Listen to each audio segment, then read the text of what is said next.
What goes around comes around, ladies and gentlemen. We are back with another spicy video from Lucius Cole and the Cole Factory. We're going to be talking specifically about the National Basketball Association getting that nice little piece of racial justice from Black Lives Matter stopping and accosting one of their vehicles, one of their buses actually, and fighting those white supreme buses at every single turn. This is exactly what happens when you bow down to the woke mob and claim that your fealty is to them and only them. It really doesn't matter what you do at any point in time. The woke mob will continue to fight you, will continue to castigate you, and will continue to try to destroy you at every single turn. It is never enough. And they are very lucky. This particular bus, for example, being held by mostly media as well as referees,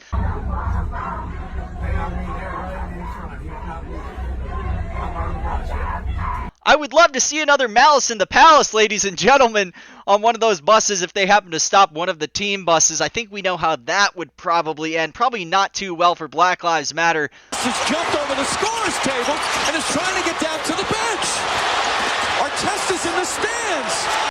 We can only pray. We can only pray for such a video to occur. But with that said, this really is the pinnacle of what we're talking about here. This is the collectivist mindset, and truly is, after months and months of rioting from Black Lives Matter, they are never, it's never enough for them.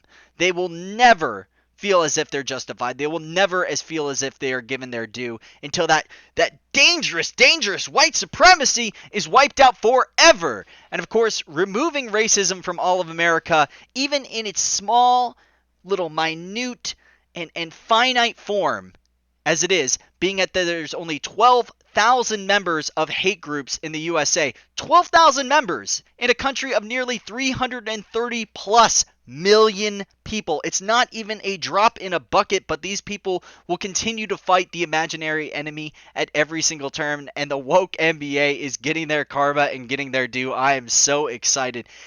This really is. It goes to a broader point. It does not matter how much you bow to this mentality, bow to this level of collectivism. It is ultimately about submitting and basically giving away all of your dollars, because until they feel like, you are beneath them, then you are the enemy. We need some sheriff's out here.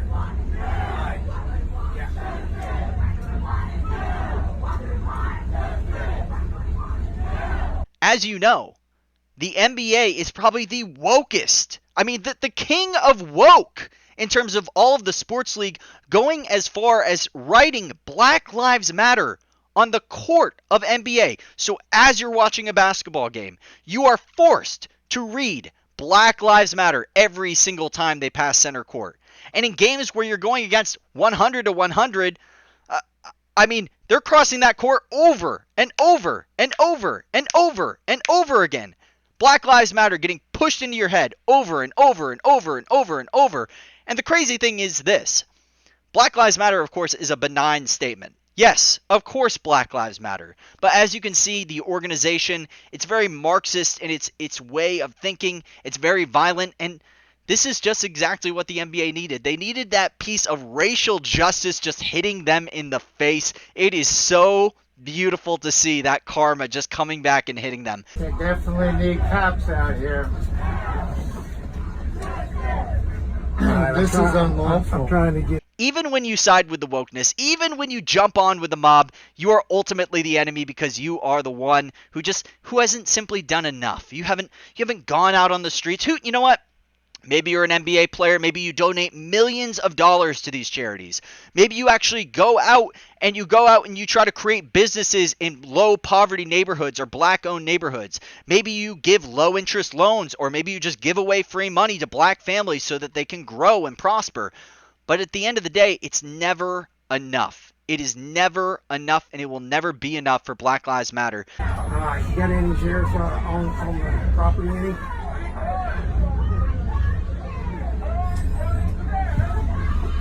Because what Black Lives Matter actually is a Marxist organization.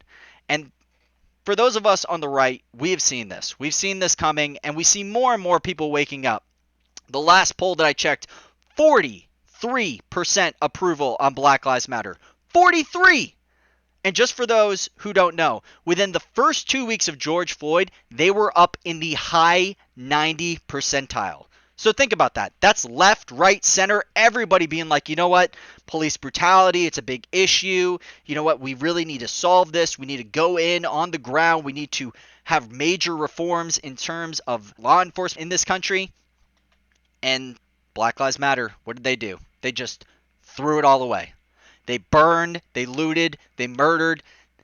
Apparently, up to $2 billion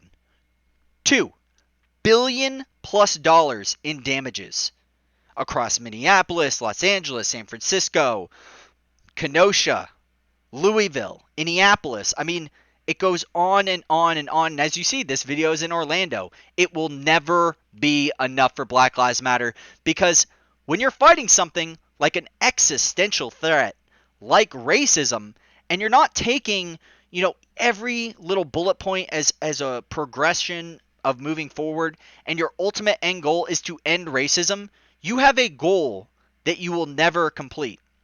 I don't know if you noticed this, but when you go to war with a noun, when you try to go to war with a noun, you're going to lose. The war on terrorism, still happening.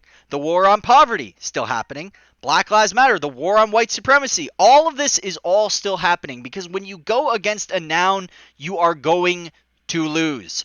So rather than being the Black Lives Matter organization that goes in, helps communities, solves problems, helps in terms of police reform, what do? They go out in the street and they stop an NBA bus.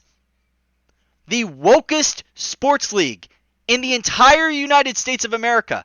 Literally, people kneeling at every single national anthem. And it's still not enough for these people. It will never be enough for these people. And that instant karma is hitting you, NBA, right in your face.